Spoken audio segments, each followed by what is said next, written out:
Fatih TV.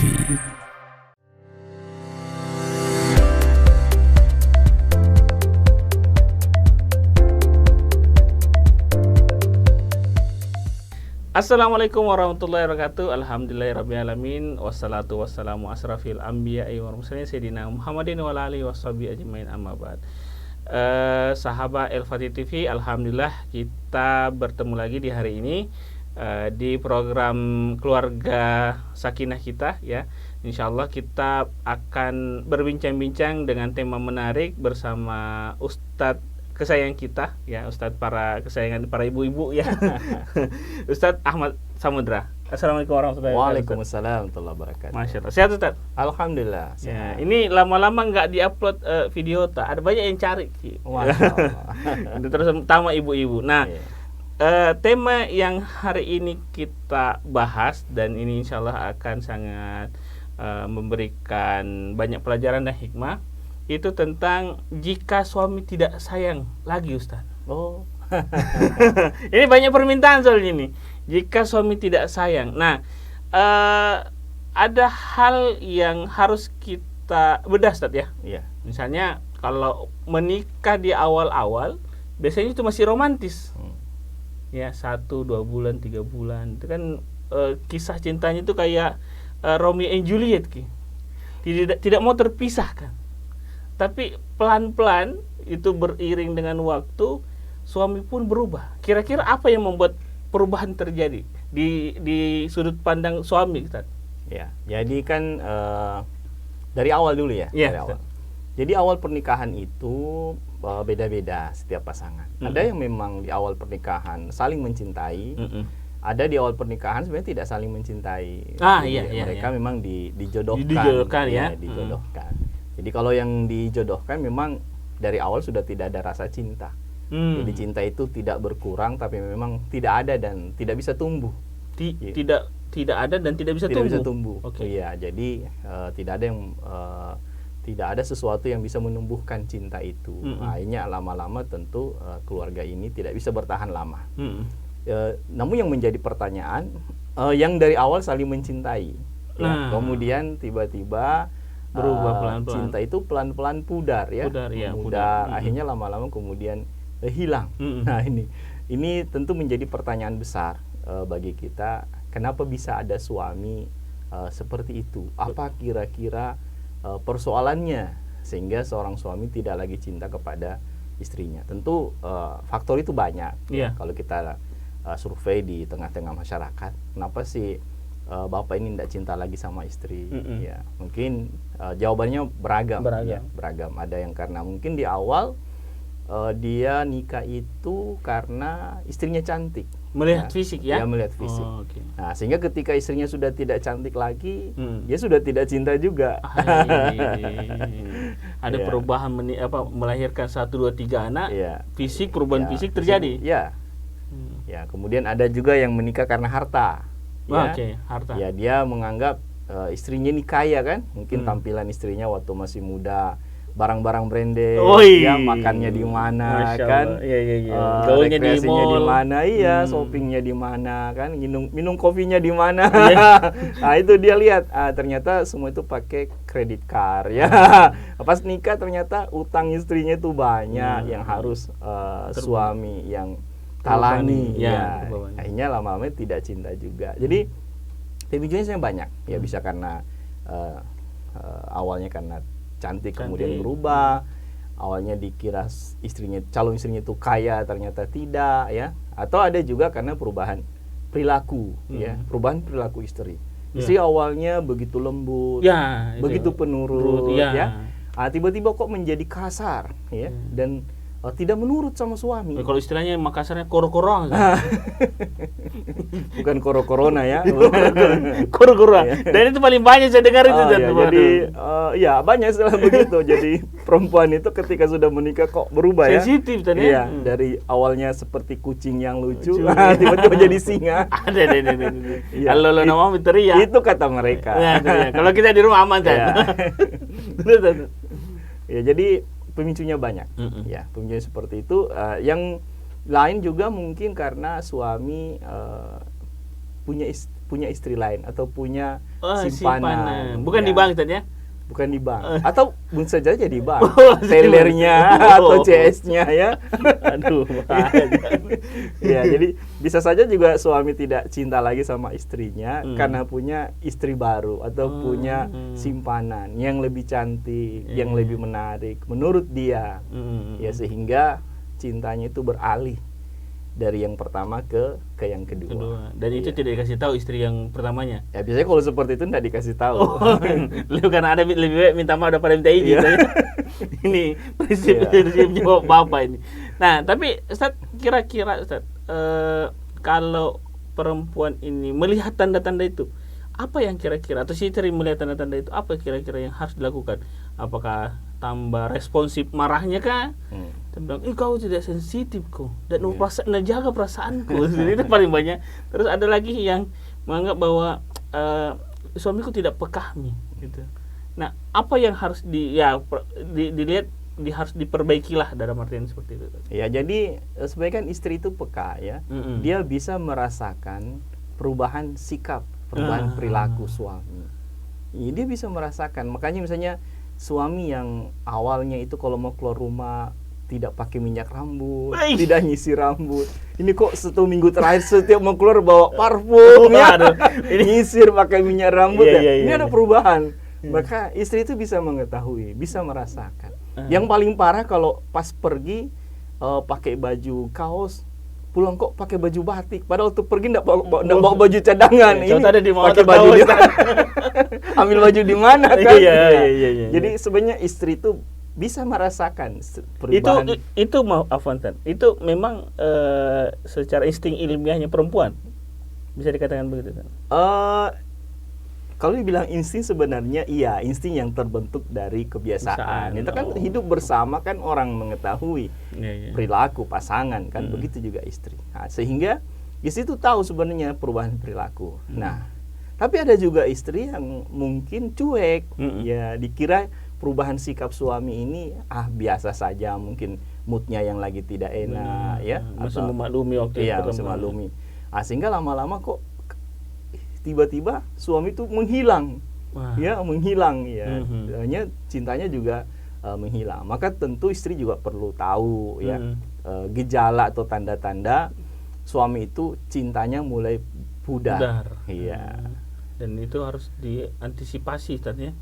Apa? Iya, harus diantisipasi. Karena istri juga harus introspeksi diri. Atau jangan sampai rasa sayang suami itu berkurang disebabkan karena istri.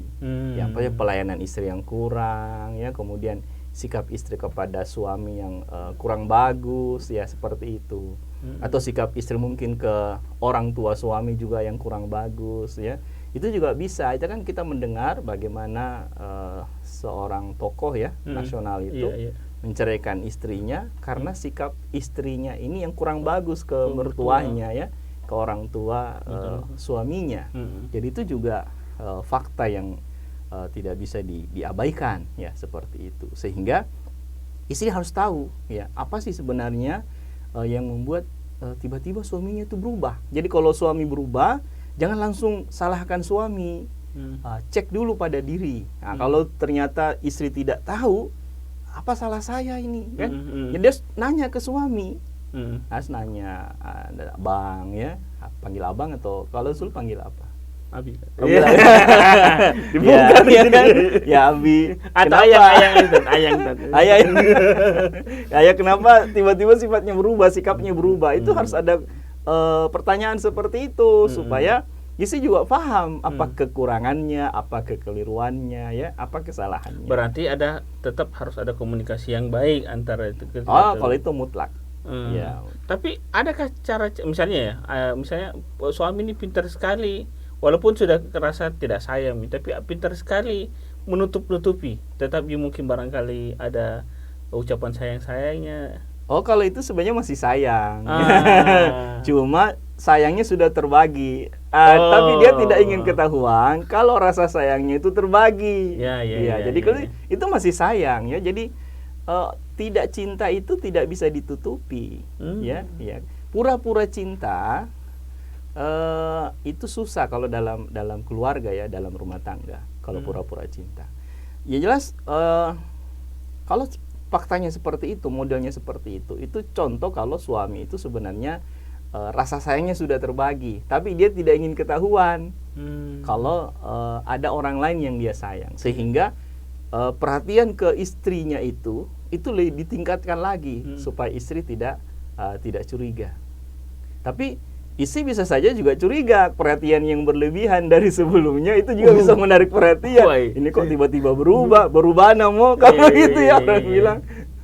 Bisa seperti itu juga saja. Jadi tetap harus ya secara normalnya biasa aja, secara normalnya bagaimana dari awalnya dibangun sampai ya apa yang terjadi sekarang itu ya seperti itu saja. Ya kan cinta juga harus biasa saja ya, tidak boleh terlalu berlebihan. Benci juga seperti itu. Karena sama-sama ada di rasa. Ya, sama-sama di hati, di pikiran, bedanya cuma rasa itu ya. Nah, kira-kira kalau pun terjadi seperti itu, apakah misalnya karena harta ataupun juga karena tidak cinta, apalagi kalau yang kasus pertama tadi tidak atau dijodohkan Nah, ini kasus seperti ini banyak nggak kira-kira di negeri kita ini masih banyak ya kasus pernikahan itu karena dijodohkan. Ya ada yang dijodohkan kemudian mereka ridho ya, saling cinta dan sukses dalam membangun rumah tangga. Ada juga yang dijodohkan kemudian tidak sukses. Artinya mereka tidak mampu untuk saling mencintai. Bisa karena salah satu dari mereka sudah punya calon sebelumnya ya, kemudian menikah dengan orang lain, atau bisa memang karena pasangannya ini tidak menarik bagi dia. Ya, biar laki-laki maupun perempuan. Baik laki-laki maupun perempuan. Ya, sehingga itu susah dipertahankan seperti itu. Jadi fakta itu seperti itu banyak. Ya, banyak sekali. Apalagi di Indonesia di daerah-daerah ya, itu kan budaya-budaya seperti itu masih berlaku. Tentu dengan harapan orang tua itu kan harapannya baik bahwa ketika anak dijodohkan supaya dia dapat calon pasangan yang baik menurut persepsi orang tuanya. Dan itu kesulitan menyatukan seperti apa Ustaz? Kalau terjadi atau pernah Ustaz dapatkan kasus seperti itu? Kesulitan menyatukan itu kalau misalnya salah satu pihak, apalagi perempuan ya, kalau si perempuan ternyata sudah mencintai orang lain, karena perempuan itu susah mencintai. Ya, jadi secara karakter perempuan itu kalau sudah cinta kepada si A, susah cinta itu dia bagi. Ya, susah cinta itu dia bagi. Kalau perempuan yang baik-baik ya, perempuan yang baik-baik. Maka kalau seperti itu modelnya, maka sulit untuk dia mencintai suaminya. Kalau sebelumnya dia sudah cinta kepada orang lain. Jadi caranya adalah melupakan ya, atau merelakan ya? Ya, melupakan orang yang dicintai sebelumnya itu, bahwa cintanya itu sudah tidak boleh lagi untuk dipertahankan, karena dia sudah punya pasangan hidup yang sah, ya, seorang istri. Kalau sudah berstatus istri, maka sudah tidak boleh mencintai orang lain. Betul. Dia harus mencintai suaminya saja. Berarti apa atau ada elakan dari perempuan misalnya buktikan du cinta no? Ya tentu ya harus begitu. Berarti suami yang mendapatkan istri karena dijodohkan dan ternyata di awal istrinya itu tidak mencintainya, si suami harus berusaha untuk mendapatkan cinta istrinya, cinta pasangannya. Jadi harus berusaha untuk membangun cinta itu. Jangan sama-sama diam ya, atau tidak melakukan apapun. Ya, jangan menunggu untuk dicintai. Tidak bisa, cinta itu tidak bisa ditunggu. Cinta itu harus diundang. Nah, kan. Jadi cinta itu harus diundang untuk datang ya. Karena dia naluri. Kalau naluri itu muncul ketika ada pemicu. Ya, maka kita harus memicu terus ya. Cinta yang ada dalam hati istri. Tapi kalau dia berdasarkan agama, Ustaz, karena kan juga banyak juga ihwa-ihwa ukti di luar sana kan menikahnya kan ta'aruf, dan dia tidak tahu sama sekali latar belakang segala macam. Nah, ketika dia dapat kekecewaan dari yang apa yang dia bayangkan, itu kan lebih besar dorongan agamanya sebenarnya mempertahankan daripada itu. Nah, seperti apa yang harus mereka lakukan, Ustaz, ketika hal-hal yang terjadi ini faktor menikah karena ta'aruf, karena itu banyak juga saya lihat tingkat perceraian juga gara-gara itu, Ustaz. Ya, jadi memang kan alhamdulillah sekarang kan tren ta'aruf itu meningkat ya. Iya, benar. Tren ta'aruf artinya tidak mau pacaran. Tapi terburu-buru juga kadang proses ta'aruf itu terlalu terburu-buru, belum dapat informasi yang lengkap, kemudian langsung pindah ke jenjang khitbah. Pas di khitbah langsung terima aja kan, sebenarnya begitu. Padahal kan dasar pernikahan itu kan cinta sebenarnya. Nah, proses ta'aruf itu kalau cintanya muncul di mana, Tad? Di khitbah atau di ta'aruf? Di pasca ta'aruf.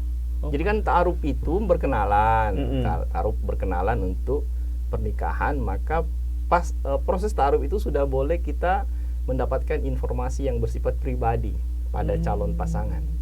Ya, sudah boleh mendapatkan. Ya, seperti itu.